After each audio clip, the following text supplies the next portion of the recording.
Give all praises, honor, and glory to Yahweh, Bahashem, Yahweh Shai, Bahashem, Kodash.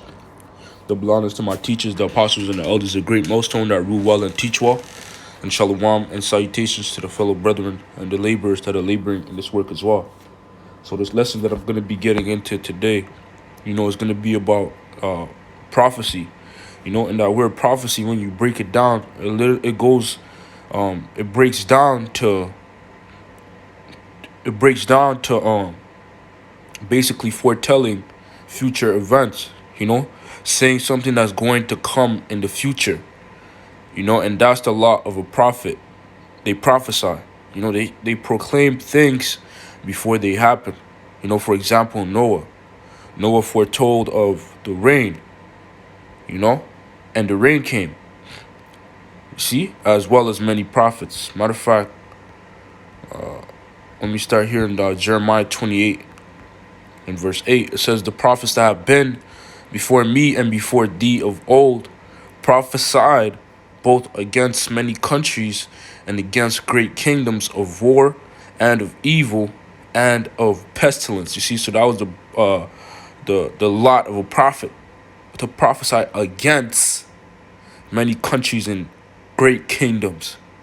You see, and once again, the theme is kingdoms. You see that? Because each prophet during their lifetime prophesied, for the most part, about the downfall of the kingdom they were in. You see? For example, you had Jeremiah, with the Babylon. You see? Daniel, which Daniel was given a summary of all the kingdoms that will rule, man. As well, you see the Medo-Persian Empire. We have prophets there.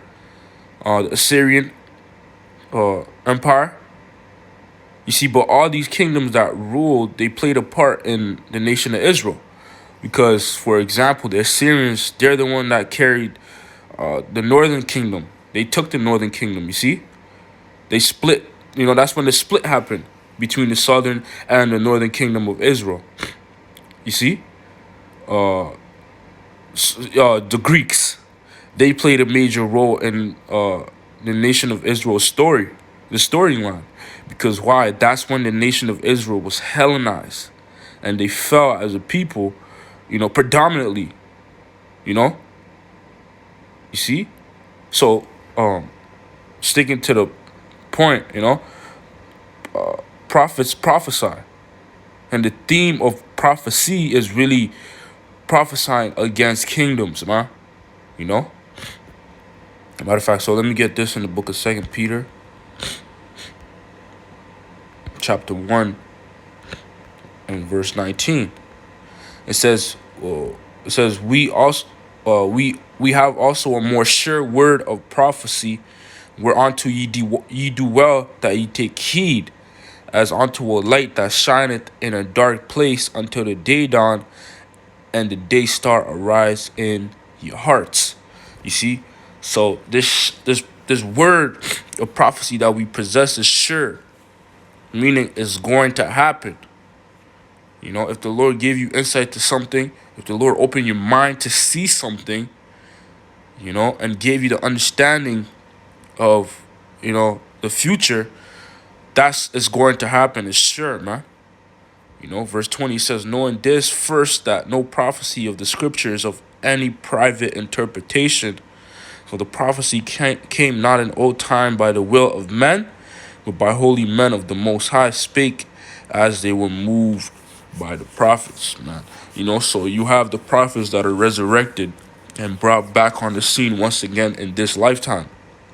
They've been raised up once again, and they're standing up upon their feet, doing their job, foretelling of things to come, foretelling of the downfall of another kingdom, which this kingdom would be the revived Roman Empire, which is America, man. You see? So let's go to Daniel chapter 2, and I'm going to start at verse 36. See, because Nebuchadnezzar's dream, we're still living in Nebuchadnezzar's dream today. You know, his dream is not, it hasn't been completely played out, you know, but for the most part, it's been played out. And this dream was basically a summary of kingdoms that would rule on the earth, you know, that the Lord was set up for their purpose, you know, and these kingdoms would also be symbolic to a way of life, you know, because these kingdoms are compared to what, precious metals, you know, and these metals, they decreased as time went on, you know. So let's get this in Daniel 2 and verse 36. It says, "This is the dream, and we will tell thee the interpretation thereof before the king." It says, "Thou, O king, art a king of kings. For the power of heaven had given thee a kingdom, power and strength and glory." You see, and that's also another thing. Nobody can come into power except the Lord set him up. You know, that power to have authority over things on the earth, you know, over the fowls of the earth, over the, you know, the people, for people to respect you, you know, as a ruler. That power is a special power given to you from the Lord, man. You know, but there's an expiration date for that power for these other nations.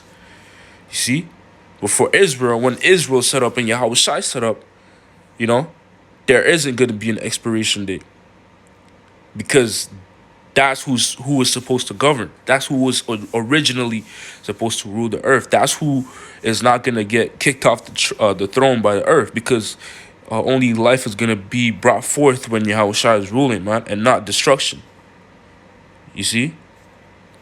It says, "Thou, O king, art king of kings, for the power of heaven hath given thee a kingdom and power and strength and glory. And wheresoever the children of men dwell, the beasts of the field and the fowls of the heaven hath he given into thine hand, and he hath made thee ruler over them all. Thou art this head of gold." You see, so this head of gold, the beginning, you know, of this image, or, you know, is Babylon, man. You know, would be this head. The gold would be symbolic to the Neo-Babylonian Empire. You know, verse 39, "And after thee shall arise another kingdom inferior to thee." You see, so this other kingdom that will be inferior to Babylon, you know, which is also the silver, is the Medo-Persian Empire. You know, and when you go into that word inferior, let's see if it gives it to me here. It says lower in status, less second class, second fiddle, minor, under someone's heel. Lower ranking, lower in rank, subordinate, junior, secondary. Let's see here. It says lower in rank, status, or quality, of low standard or quality. You see? So the Medo-Persian Empire was of lower quality than the Babylonian Empire, which was the head of gold, which silver is a lower quality than gold. You see? So basically just backing up my statement that I made earlier, how that the kingdoms would decrease in value. So it went from gold, the Babylonian Empire, to silver. You see?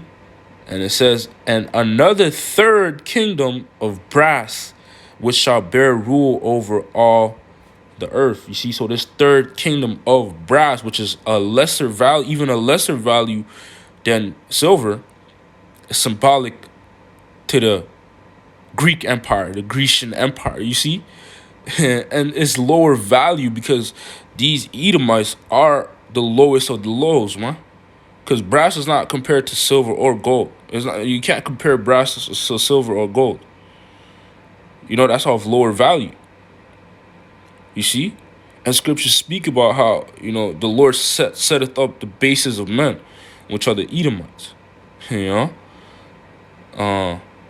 So that brass, or that third kingdom, is symbolic to the Greek Empire. Verse 40, and it says, and the fourth kingdom shall be strong as iron.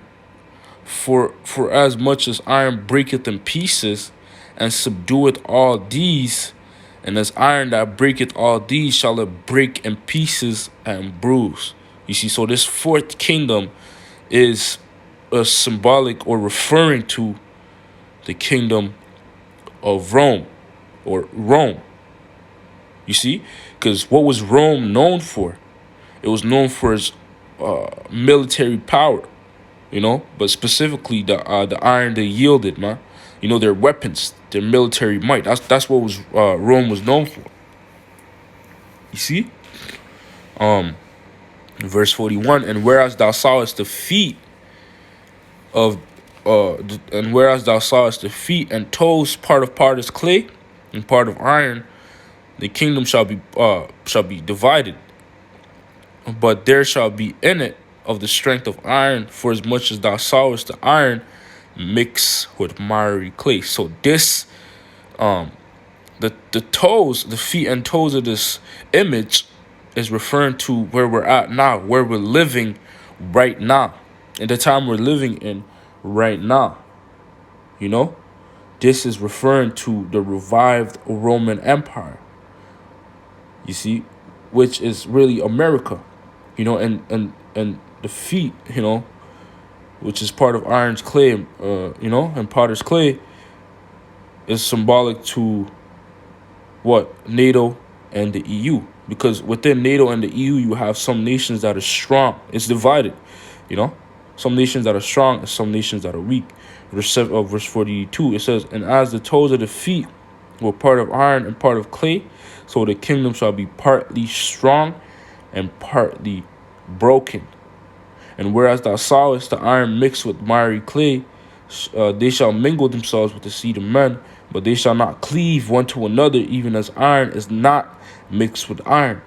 You see, verse 44, and it says, and in the days of these kings shall the power of heaven set up a kingdom which shall never be destroyed, and the kingdom shall not be left to other people, but it shall break in pieces and consume all these kingdoms, and it shall stand forever. You see, so the Lord will come back at the time of the revived Roman Empire. You know, this empire that's mixed with miry clay and iron. You know, you see, that's when the end would be, or as it says in 2 Ezra 6 and verse 9. You know, how Esau is the end of the world. So Esau will be ruling out the end of the world, and Jacob would be the beginning of it when Esau falls. Verse 45, it says, for as much as thou sawest that the stone was cut out of the mountain without hands, and that it brake in pieces the iron, the brass, the clay, the silver, and the gold, the great power had made known to the king what shall come to pass hereafter. And the dream is certain, and the interpretation thereof sure. You see, as we read in 2 Peter 1, how it says that the word of prophecy is sure. You see, so this interpretation that Daniel gave of this dream is sure, because it was revealed to him by Yahweh, by Hashem Yahweh Shai. You see? So with that, I hope this lesson was edifying through the spirit and power of Yahweh, by Hashem Shai. Call Halayim La Yahweh, by Hashem Yahweh Shai, by Hashem Chakodash. Till next time, Shalom.